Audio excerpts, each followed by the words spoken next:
नमस्ते विद्यार्थियों। तो आज हम फिर उपस्थित हैं एक नई वीडियो के साथ में। और पिछली वीडियो में हमने जहां तक संधि की बात है तो संधि में हमने दीर्घ संधि कर ली थी और गुण संधि कर ली थी। इससे पहले संधि का परिचय कर लिया था, संधि शब्द की उत्पत्ति किस प्रकार हुई है वो कर ली थी। आज बिना समय गंवाए शुरू करते हैं वृद्धि संधि।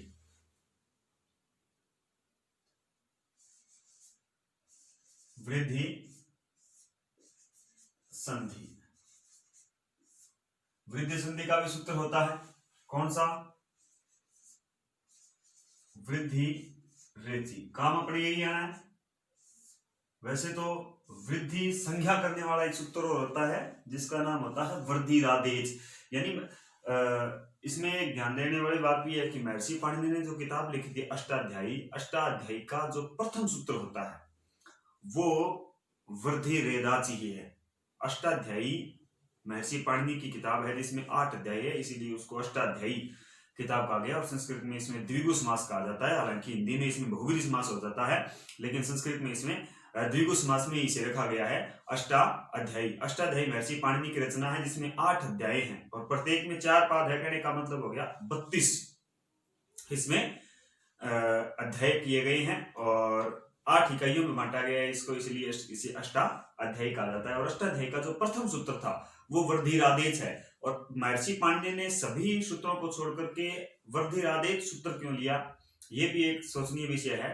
उन्होंने जैसे हम कोई भी शुरू कार्य करते हैं, नया कार्य करते हैं, कोई भी नया कार्य हम शुरू करते हैं तो सबसे पहले हम ये चाहते हैं कि वो कार्य अपना वृद्धि होते चला जाए, निरंतर हम वृद्धि को प्राप्त करें। तो इसी पर्पज के माध्यम से महर्षि पाणिनि ने वो सूत्र लिया था वृद्धिरादेश, जो वो संज्ञा सूत्र है। वो संज्ञा सूत्र का मतलब जैसे वो कहेगा कि यहाँ पे वृद्धि कर दो, और संधि सूत्र जो है या संधि विधायक जो सूत्र है वो आपका होगा वृद्धिरेचि। वृद्धिरेचि की भी संधि विच्छेद कर लेते हैं तो ये बन जाएगा आपकी वृद्धि प्लस एची।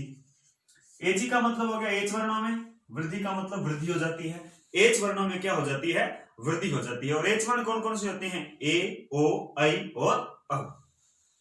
यानी सीधा सा मतलब है इसका कहने का कि ए या आ प्लस ए या क्या हो आई हो तो आई हो जाएगा। ए या आ प्लस ओ या औ हो तो क्या हो जाएगा? औ हो जाएगा। यानी ए या आ के बाद में अगर ए आई आ जाता है तो हम आई कर देंगे। ए या आ के बाद में अगर ओ या औ आ जाता है, इनमें से कोई आता है तो क्या हो जाएगा? औ हो जाता है। ये सामान्य सा दो नियम है। ए आ के बाद में ए आई आ जाए तो आई कर देंगे, ए आ के बाद में ओ आ जाए तो औ कर देंगे। जिस प्रकार से हमने गुण संधि में आई, औ और अर और अल किया था उसी प्रकार से ऐसा कुछ है। देख लेते हैं उदाहरण इसका। जैसे आ गया 1 प्लस 1। वैसे तो 1 और 1 2 होते हैं, लेकिन यहाँ पे अपने को संधि करनी है। तो इधर क्या है? क के अंदर है ए, इधर क्या है? ए। अब ए के बाद में ए आ गया तो क्या बना देंगे? यहां तक कैसे समझ में आ गया? तो ठीक, क्योंकि इसका जोड़ोगे तो क्या बन जाएगा आपका? एक एक। अगर ऐसे नहीं समझ में आया है, थोड़ा सा खोल के समझाना है तो देखो ए क में क के हम लगाओगे, निकाल लेंगे हम क्या? इसके अंदर ए है, वो इधर क्या आ गया? ए और क। ठीक है। अब देखो ए के बाद में क्या आ गया? ए आ गया। तो ए के बाद में जब ए आ गया तो नियम अपना क्या कह रहा है कि ए के बाद में अगर ए आ जाए तो क्या करना है? अपने को आई करना है। ठीक है जी, यहाँ पे हमने कर दिया क्या? आई। इधर क का कई रह गया, वही आधा। इधर क्या है? ए ही है। और आगे आपका लास्ट में बच गया क, क्योंकि ये दोनों है, इन दोनों का तो हमने एक ही बना दिया आई। अब ए क आई क, अब अपने पास ये हो गया। अब इसको जोड़ोगे तो क्या बनेगा? ए क और ये जो आई है वो इसके ऊपर आ जाएगा। क्या आ जाएगा आगे? क। ये बन जाएगा आपका एकैक। 1 प्लस 1, वहीं पे जोड़ा तो भी हमने एकैक बनाया। यहाँ पे हमने इसको ऐसे वर्ण विच्छेद जिसे कहते हैं वो करके जोड़ा तो भी क्या बनाइए? एकैक। जैसे जल प्लस औषधि, जल प्लस में औषधि, तो ये क्या बन जाएगा आपका? जल औषधि। जल औषधि क्यों बन जाएगा? क्योंकि इधर क्या है? ले के अंदर ए है, इधर क्या है? औ है, ए और प्लस औ जोड़ोगे तो क्या बन जाएगा इधर औ, यही हमारा नियम कर रहा है। ए आके बाद में ओ या औ आ जाए तो क्या बन जाएगा, औ बन जाएगा। दोबारा से इसको देखेंगे और अधिक गहराई से तो जय ले के नीचे लगाओ, हलंत हलंत लगाते ही क्या बार आ जाएगा ए, इधर क्या है औ, इधर क्या है से और आगे आपका धी विसर्ग। इधर क्या है ए और औ, ए और औ दोनों मिलेंगे तब क्या बन जाएगा, यहाँ पे औ बन जाएगा। और इधर ल है ही आपका आधा, इससे पहले जय है और आगे से और लास्ट में आपका बच गया धी। अब इसको जोड़ोगे तो क्या बन जाएगा जय ले, और ये क्या है औ है, औ आ गया, आगे क्या है से और लास्ट आपका है धी। ये शब्द बन जाएगा आपका जल औषधि। इसी प्रकार जैसे वन प्लस बन जाएगा औषधि। अब इसको अगर जोड़ोगे तो क्या बन जाएगा वन औषधि, जल प्लस औषधि। उसी प्रकार बन गया वन प्लस औषधि, वन औषधि। जैसे एक प्लस एक हमने किया एक एक। अब जैसे दिन प्लस एक है, ये क्या बन जाएगा, इसको जोड़ोगे तो दिन एक है। जैसे दिनेश प्लस एक है, क्या बन जाएगा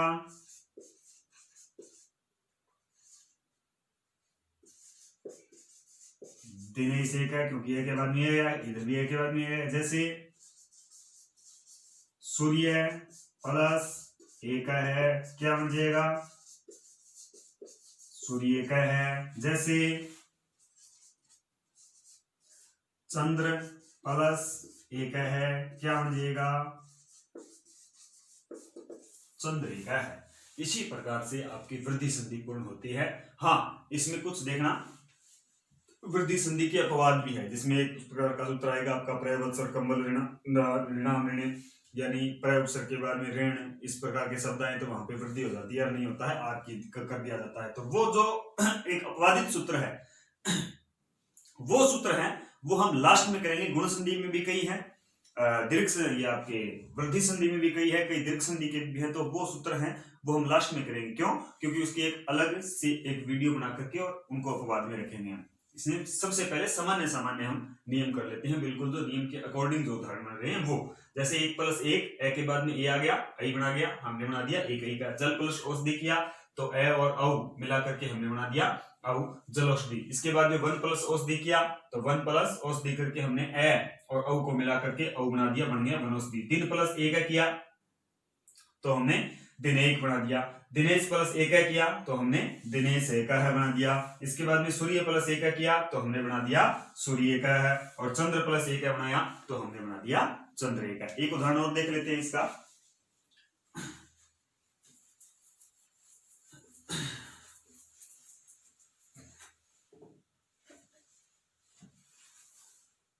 जैसे महा प्लस ऐश्वर्य, महा प्लस ऐश्वर्य। अब इसको जोड़ोगे तो क्या बनेगा, मैं हा है को हलंत करो और क्या आ गया आ। इधर क्या है ए स व रे और आगे है विसर्ग। अब इसको जोड़ोगे देखो आ के बाद में आई आ गया ना, आ के बाद में आई आ गया तो अपने को क्या बनाना है, आई बनाना है। ठीक है आधा है। इसके बाद में मैं इधर और ए स व लास्ट आपका रे और ये। अब इसको जोड़ोगे तो ये क्या बन जाएगा आपका महेश्वर्य, महेश्वर्य है। क्या बन जाएगा ये महेश्वर्य है। तो इस प्रकार अपने शब्दों का निर्माण करना है और वृद्धि संधि अपनी पूर्ण होती है। तो वृद्धि संधि और वृद्धि संधि का सूत्र क्या था, वृद्धि रेच। इससे पहले आपको संज्ञा सूत्र बताया, वो अपने काम वृद्धि रादेच यानी महर्षि पाणिनि के अष्टाध्यायी का सबसे पहला सूत्र वृद्धि रादेच है। और उसके बाद में इसकी संधि सूत्र है वो वृद्धि रेची है। संधि में जहां तक बात है तो सबसे ज्यादा यही सूत्र काम आएगा, वृद्धि रेची, वृद्धि प्लस एची। इसका मतलब था कि एच वर्णों में क्या हो जाती है, वृद्धि हो जाती है। अब देखो एच वर्ण कौन कौन से होते हैं, एच वर्ण होते हैं ए ओ आई औ। इनका क्रम थोड़ा सा ध्यान रखना, क्योंकि हिंदी में जब हम क्रम लेते हैं तो ए आई ओ औ आता है, और संस्कृत में ए ओ आई और क्या आएगा आपका औ आएगा। नेक्स्ट करते हैं यण संधि।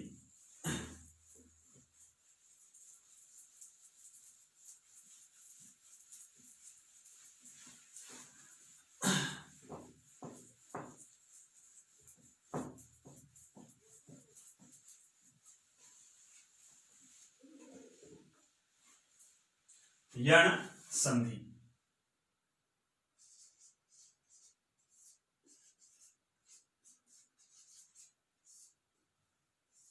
यण संधि का कौन सा सूत्र होता है? इको यण ची। इको यण ची। सूत्र लिखाने के पीछे बात क्या है? सूत्र लिखाने के पीछे बात यह है, हो सकती है आपने पहले सूत्र नहीं पढ़े हो। देखो, सूत्र अगर आप याद कर लेते हो, सूत्र का आपको पता चल जाता है, सूत्र अगर आपके समझ में आ जाता है, तो इसका मतलब ये हो गया कि इसकी परिभाषा लिखने की, रटने की आपको आवश्यकता नहीं है। किताब में, पासबुक में आप परिभाषा लिखने की या रटने की आपको आवश्यकता नहीं है। जैसे इको यण ची। इको यण ची हमने शुरू किया। अब इको यण ची क्या है? अब इस सूत्र को आपने पढ़ लिया, इको यण ची को, तो यण संधि की परिभाषाएं कौन सी बनती है उससे अपने को कोई लेना देना नहीं है, क्योंकि अपने ये समझ में आया हुआ है इको यण ची। अब देखो, इको यण ची क्या कर रहा है? यण संधि का नाम यण क्यों पड़ा? क्योंकि इसमें यण वर्ण होते हैं। यण संधि का नाम यण क्यों? देखो, हर एक चीज के पीछे एक पर्टिकुलर नियम होता है। जैसे दीर्घ संधि का नाम दीर्घ संधि क्यों पड़ा? क्योंकि उसमें अक्षर बड़े होते हैं, सीधी सी बात है। वृद्धि संधि का नाम वृद्धि संधि क्यों पड़ा? क्योंकि इसमें बढ़ोतरी होती है मात्राओं की। उसी प्रकार यण संधि का नाम यण संधि क्यों पड़ा? क्योंकि अंत में कौन से वर्ण होते हैं? यण वर्ण। अब ये गुरुजी यण वर्ण कौन से होते हैं तो देखते हैं। देखो, इसमें इक यण अची, तीन पद है, इक यण और अची। यहां पे ये कहना चाहता है कि इक वर्णों के बाद में, इक वर्णों के बाद यदि क्या हो, कोई असमान स्वर हो। 99% असमान, 1% समान मिल जाता है कभी कभी। असमान स्वर का मतलब हो गया कि इक के बाद में वैसा का वैसा नहीं होना चाहिए। इक के बाद में अगर असमान वर्ण हो तो इक के स्थान पर क्या हो दिया जाता है? यण कर दिया जाता है। देखो, सबसे पहले देखते हैं इक कौन से होते हैं। देखो, इक ही होते हैं, और इधर लिख लेते हैं हम यण। ठीक। अब इक कौन कौन से होते हैं? ई, उ, री और लृ। ई, उ, री और लृ, इनको क्या कहा जाता है? इक। प्लस में हम कर देते हैं इनके असमान स्वर वर्ण। कोई भी है क्या हो, असमान स्वर हो। ई के बाद में असमान स्वर हो, उ के बाद में भी असमान स्वर हो, री के बाद में भी असमान स्वर हो, लृ के बाद में भी क्या हो? असमान स्वर हो। तो यण वर्ण कौन से होते हैं? य, व, र और ल। य, व, र, ल। यानी ई के बाद में अगर असमान, असमान का मतलब हो गया ई के बाद में ई या बड़ी ई नहीं आना चाहिए, और कुछ भी हो सकता है। ई के बाद में ई नहीं होना चाहिए, बस सीधी सी कहानी ये है। ई प्लस असमान स्वर हो तो क्या हो जाएगा? ये, यानी ई के स्थान पे ये। उ के बाद में असमान स्वर हो तो उ के स्थान पे वह हो जाएगा। री के स्थान पे असमान स्वर हो तो री के स्थान पर रह हो जाएगा। लरी के बाद में अगर असमान स्वर हो तो लरी के स्थान पर क्या कर दिया जाता है? लय आदेशित कर दिया जाता है। अब ये भी ध्यान रखना, हालांकि छोटी क्लासों के लिए तो नहीं, लेकिन कंपटीशन एग्जाम में ये बहुत बदल जाता है। यण वर्ण कौन से होते हैं, और कई बार आ भी चुका है। अगर आपको पर्टिकुलर प्रश्न में नाम देके पूछे कि यण वर्णा भवन्ति, यण वर्ण होते हैं, तो आप यही लिखोगे य, व, र, ल। ऐसा मैं क्यों कह रहा हूं? क्योंकि वर्णमाला जो होती है उसमें क्या आएगा? य, र, ल और व। वर्णमाला में जो भी व्यंजन आएंगे आपके वो इस प्रकार आएंगे, य, र, ल, व। लेकिन अगले ने प्रश्न देके ये पूछ लिया कि यण वर्ण कौन से होते हैं, फिर आप ये नहीं लिख सकते। फिर आपको क्या लिखना पड़ेगा? य, व, र, ल। यण वर्ण होते हैं ये। यानी ई के बाद में अगर असमान स्वर हो तो ये हो जाएगा, उ के बाद में असमान स्वर हो तो वह हो जाएगा, री के बाद में असमान स्वर हो तो र हो जाएगा, लरी के बाद में असमान स्वर हो तो क्या हो जाता है? लय हो जाता है। हाँ गुरुजी, अब बात समझ में आ गई, तो अपने उदाहरण करते हैं। देखो, बिल्कुल सिंपल सा और बहुत बार जाना पहचाना चिर परिचित उदाहरण अपना प्रतिप्लस करते हैं हम एक है। ये उदाहरण सबको पता है, गुरुजी एवं तो नहीं बता सकूं क्या बन जाएगा वो प्रत्येक। ठीक है, इसका क्या बन जाएगा प्रत्येक बन जाएगा। प्रति प्लस एक है और जोड़ने पर क्या बन जाएगा अपने पास परिणाम प्रत्येक आएगा। लेकिन ये बना कैसे ये पता नहीं है, तो इसको जानने के लिए हम इसको अलग अलग करते हैं। सबसे पहले आपके सामने क्या है प्र है। कोई भी अगर उदाहरण आए ना, चाहे वो किसी क्लास में हो, कंपटीशन एग्जाम में हो, रीट इत्यादि में हो, तो उसको फिर ऐसे करके देखो। प्र तय के नीचे हलंत लगाओ, हलंत लगाते ही बार क्या आ जाएगा ई, इधर क्या है ए, आगे क्या है लास्ट में क। ठीक है, हमने कुछ नहीं किया है, हमने केवल इसको अलग अलग किया है। अब देखो यहाँ पे ई के बाद में क्या आया है ए आया है, यानी समान तो नहीं है, इतना तो कन्फर्म है कि ई के बाद में ए आया है, ई के बाद में ई तो नहीं आया। अगर ई के बाद में ई आ जाता तब हम कुछ और सोचते। अब ई के बाद में ए आया यानी एस मान आया है, तो ई के बाद में जब एस मान सवर हो तो ई के स्थान पे अपने को क्या करना है यह करना है। ठीक है, कर देते हैं। प्र तय ई के स्थान पे क्या कर देते हैं यह, वो भी आधा, देखो ये के नीचे हलंत है, आगे क्या है ए, इधर क्या है क।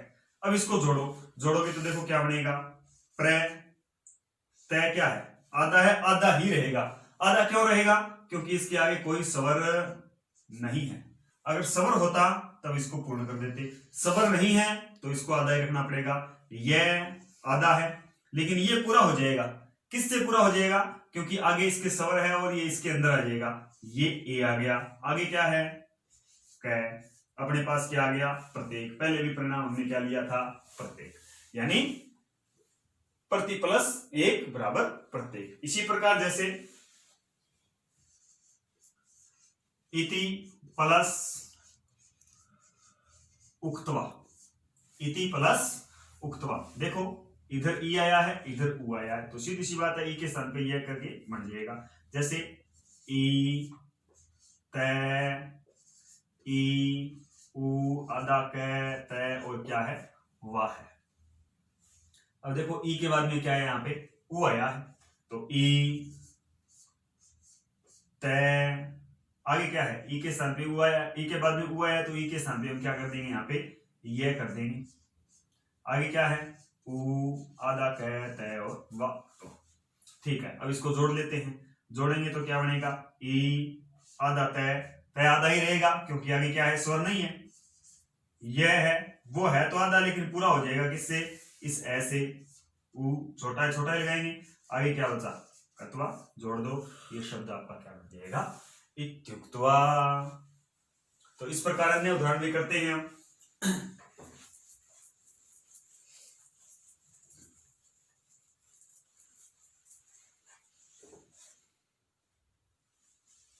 जैसे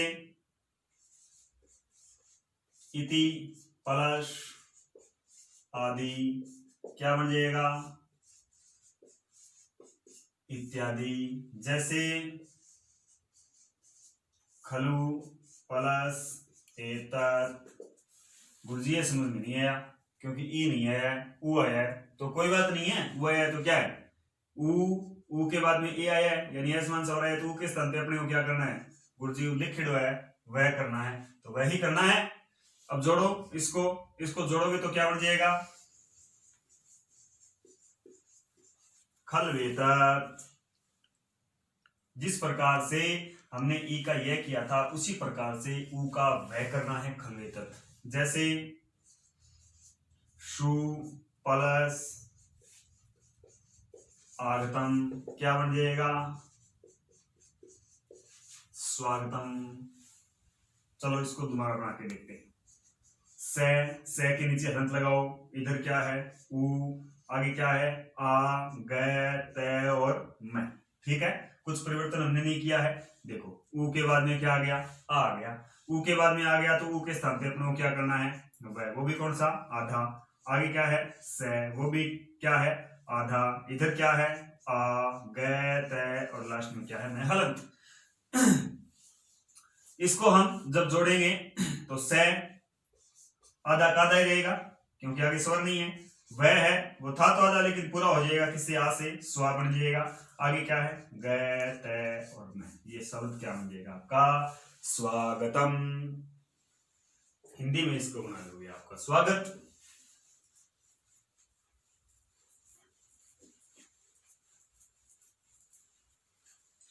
री के उदाहरण देखते हैं भाई। जैसे मातृ प्लस उदाहरण है आपका आज्ञा। देखिए री है, री के बाद में क्या है, आ है, तो री के स्थान पे अपने को रे करना होता है। ये थोड़ा सा उदाहरण डिफिकल्ट है, देखना। इसका बनेगा क्या, मात्राज्य। कैसे, देखो मा ते के नीचे क्या है, री है, प्लस क्या है, आ और जा। मैं जो ज्या क्यों बोल रहा हूं, क्योंकि ये जो गे जिसको हम बोलते हैं वो जय और ये से मिलकर के बना होता है, इसीलिए इसको ज्या बोल रहा हूं। देखो री के बाद में क्या आ गया, आ आया है, कुछ परिवर्तन हमने नहीं किया है, परिवर्तन हम करेंगे। री के स्थान पे क्या करना है अपने को, रे करना है। कहां से, यहां से। री के बाद में जो एसमान ही है, री के बाद में आया है, री के बाद में जब एसमान स्वर हो तो क्या करना है अपने को, रे करना है। ठीक है, रे कर दिया। आगे क्या है, आ, इधर क्या है, जा, इधर क्या है, तय, कौन सा, आधा, इधर पहले मा।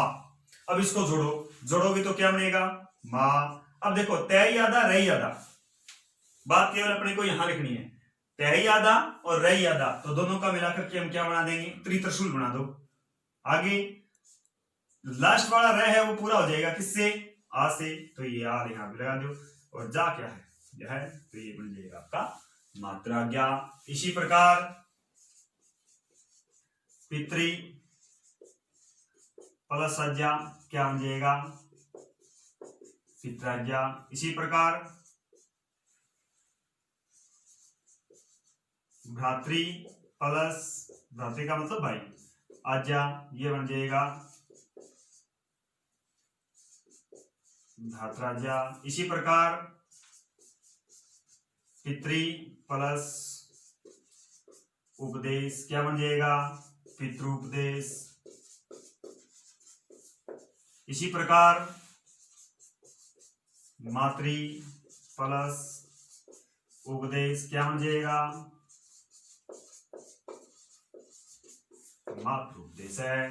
तो इस प्रकार से यण संधि के उदाहरण हम कर सकते हैं। लास्ट लरी का उदाहरण देखते हैं।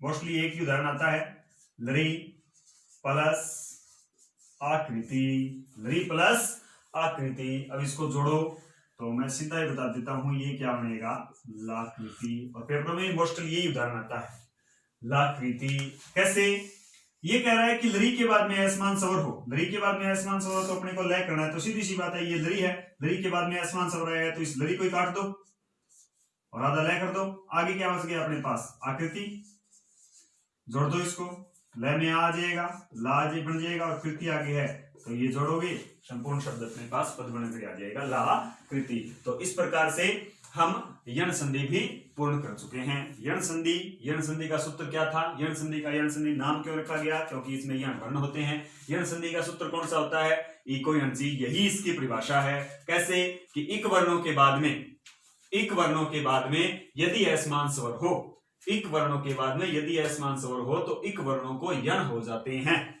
इक कौन कौन से होते हैं जी, ई उ री ली, ये इक होते हैं। यण कौन से होते हैं जी, य व र ल, ये सारे के सारे यण कहलाते हैं। और ई उ री ली क्या कहलाते हैं, इक कहलाते हैं। तो इस प्रकार से हम संधि कर सकते हैं। उदाहरण मैंने आपको बता दिए हैं, देखते रहिए।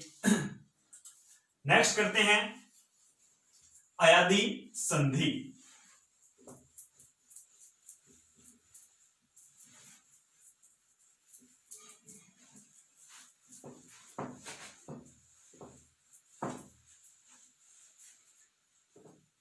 अयादि,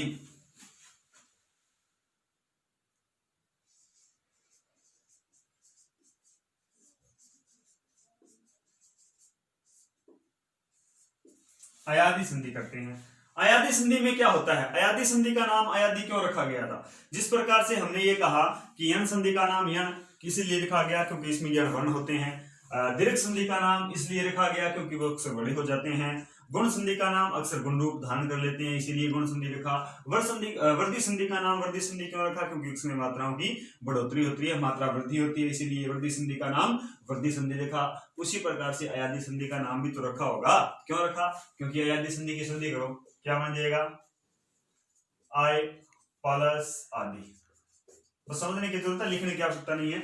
आई प्लस क्या बन जाएगा, आदि। आई आदि का मतलब हो गया जहां पे आई आदि की ध्वनि आती हो, जहां जिस उदाहरण में अय आदि की ध्वनि आती हो वो संधि कौन सी होगी आपकी, वो अयादी संधि होगी। अयादी संधि का सूत्र होता है क्या जी, जी बिल्कुल होता है अयादी संधि का सूत्र। अरे भी थोड़ा सो यहां और ऊपर हुई,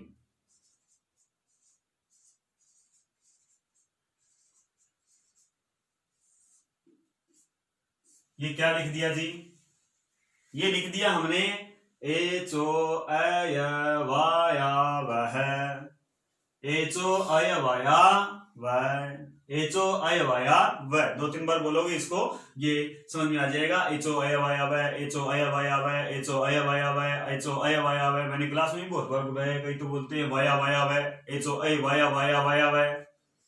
इसको थोड़ा सा गौर से बोलोगे तो समझ जाओगे। एचो अय वाया वह, एचो अय वाया वह, एचो अय वाया वह, एचो अय वाया वह। अब ये चीज है जी, देखो एचो अय वाया वह क्या कहता है, ये सूत्र कहता है अयादी संधि के तहत कि एच वर्णों के स्थान पे, एच वर्ण कौन से होते हैं जी, वही होते हैं जो हमने वृद्धि संधि में किए थे। कौन से, ए ओ आई औ, ए ओ आई औ। हाँ, इसमें फिर एक लोचा है, क्या कि अगर कंपटीशन एग्जाम में हमको पूछे, यानी रीट में अगर पूछे कि एच वर्ण कौन से होते हैं, तो भी थोड़ा सा डिफरेंस है ना। डिफरेंस क्या है कि हिंदी में हम लिखते हैं ए आई ओ और औ, लिखते हैं कि नहीं लिखते हैं। लेकिन अगर पर्टिकुलर आपको प्रश्न में दे के पूछ ले कि एच वर्ण कौन से होते हैं, ये भी ऑप्शन मिलेगा, ये भी ऑप्शन मिलेगा आपको, क्योंकि कंफ्यूज करता है यहाँ पे एग्जामिनर आपको। तो यहाँ पे हम लिखेंगे ए ओ आई औ, न कि ए आई ओ औ। ये लिख दिया तो गलत हो जाएगा, ये एच वर्ण नहीं है, ये वर्णमाला के अनुसार है। हाँ, वर्णमाला के अनुसार पूछे तो फिर ये लिखने अपने को ए आई ओ। अगर एच वर्ण पर्टिकुलर पूछ ले तो क्या आ जाएगा, ए ओ आई और क्या आएगा फिर औ आएगा। प्लस में देखो क्या हो, असमान स्वर, वही बात जो हमने यण संधि में की थी, असमान स्वर वर्ण। यहाँ पे भी 99% यही होगी, 1% कभी कभार स्वर वर्ण भी, समान स्वर वर्ण भी आ जाता है, लेकिन मोस्टली असमान ही होते हैं। एचो अय वाया वह क्या कहता है, इसी में से हम निकालेंगे, यही इसकी परिभाषा है, इसी में से निकालेंगे। देखो एचो, इधर से क्या निकालेंगे, अ, ये क्या है, ए, निकाल दो ए। आगे क्या है, ये के नीचे लगाओ हलंत, अपने पास क्या आ जाएगा, ए। आगे क्या है, वह में से निकाल दो, क्या निकल जाएगा, आ। आगे क्या है, ये में से क्या निकालोगे, आ। और आगे क्या है, वह। एचो अय वाया वह। इसीलिए तो मैंने कहा था ना कि जहां पे अय आदि की ध्वनि, आदि का मतलब हो गया अव आय अव साथ में है, यानी जिनमें इन शब्दों की ध्वनि गुंजित हो वो संधि अयादी संधि होगी, उस नाम में, उस शब्द में अयादी संधि होगी। आय अव आय और क्या है, आव। कैसे गुरुजी, देखो सिंपल सी बात है, सिंपल सी प्रोसीजर, समझ गए होगे सारे कि ए के बाद में असमान स्वर वर्ण हो तो वो अय हो जाता है, ओ के बाद में अगर असमान स्वर आए तो अब हो जाएगा, आई के बाद में आए तो आय हो जाएगा, औ के बाद में आए असमान स्वर तो क्या हो जाएगा, आव कर दिया जाता है। देखिए, और करता कौन है, वो ये सूत्र करता है, आदेश यही करता है। आदेश करने वाले न मैं है, न मैं हूं, न आप हो, आदेश करने वाला कौन है, ये सूत्र है। कैसे, देखो छोटा सा उदाहरण लेते हैं।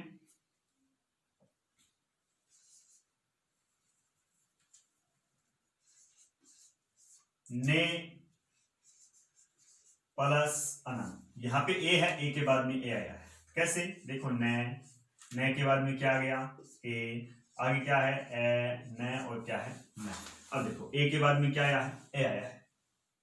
ए के बाद में ए आते ही यानी असमान आया, समान तो नहीं है, आई कर दो झटक देने से तो न आ जाएगा, आधा है। और ए के स्थान पे क्या हो जाएगा, आई आ जाएगा। आगे क्या है, ए, मैं और मैं, दोनों के स्थान पे नहीं है, केवल ए के स्थान पे हमने क्या किया है, आई किया है। ए है वो वैसा का वैसा ही है। जोड़ो, इसको जोड़ोगे तो न पूरा हो जाएगा ऐसे, यह भी पूरा हो जाएगा ऐसे। आगे क्या है, न और मैं, शब्द अपने पास क्या आ जाएगा, नयनम। क्या आ जाएगा, नयनम। जैसे पो प्लस अनम, इसको जोड़ोगे तो क्या बन जाएगा आपका, प ओ ए न मैं। ओ के बाद में क्या आया है, एस मान सवर आया ए, तो ओ के स्थान पे क्या हो जाएगा। अब आगे क्या है, ए न और मैं के नीचे हलंत है, ठीक है, प है इधर, जोड़ो, प पूरा हो जाएगा ऐसे, वह पूरा हो जाएगा ऐसे, प वह, आगे क्या बचा, न मैं, और क्या बन गया अपना, पवनम। जैसे आई का देख लेते हैं, जैसे नई प्लस अकय, नई प्लस क्या है, अकय। इधर क्या है, आई, आई के बाद में मान सवर आया ए, तो अपने क्या करेंगे, आई करेंगे। आई करते ही ये क्या बन जाएगा, न में से हमने निकाल दिया आई, आय और क। आई के बाद में मान सवर आया, आई के स्थान पे क्या कर देंगे, आई और न। इधर क्या है, ए और क्या बच गया अपने पास, क बच गया।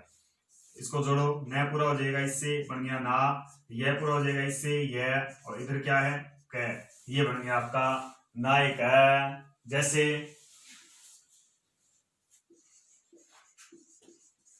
सौ प्लस आकार, क्या बन जाएगा, ये औ आया है, देखो से में से हम क्या निकाल देंगे, औ, इधर क्या है, ए, इधर क्या है, क। औ के बाद में समान सवर है, औ के स्थान पे क्या हो जाएगा, आओ, इधर क्या है, से, इधर क्या है, ए, क, और ये जोड़ोगे तो से के बाद में समान सवर क्या बन जाएगा, श के बाद में आए, सॉरी, क्या बन जाएगा, सा, वह पूरा हो जाएगा इससे, शाव क। क्या बन जाएगा अपने पास, शाव क। जैसे धव प्लस अकय, जोड़ोगे आ हो जाएगा, ये क्या बन जाएगा, धाव क। जैसे उदाहरण सेम ही है, अगर इका हो तो कोई दिक्कत नहीं है, ये ई इसके ऊपर आ जाएगी, क्या बन जाएगा, ये धाविका। धव प्लस इका बराबर धाविका। जैसे नई प्लस इका क्या बन जाएगा, नाविका, सॉरी नायिका, क्योंकि किस माने आई होगा ना, तो ये बन जाएगा नायिका। जैसे चे प्लस अनम बराबर क्या बन जाएगा, चयनम। क्यों, क्योंकि ए के बाद में ए है, ए के बाद में समान सवर हो तो ए कर देते हैं। जैसे विनय प्लस अकय क्या बन जाएगा, ये विनायक। जैसे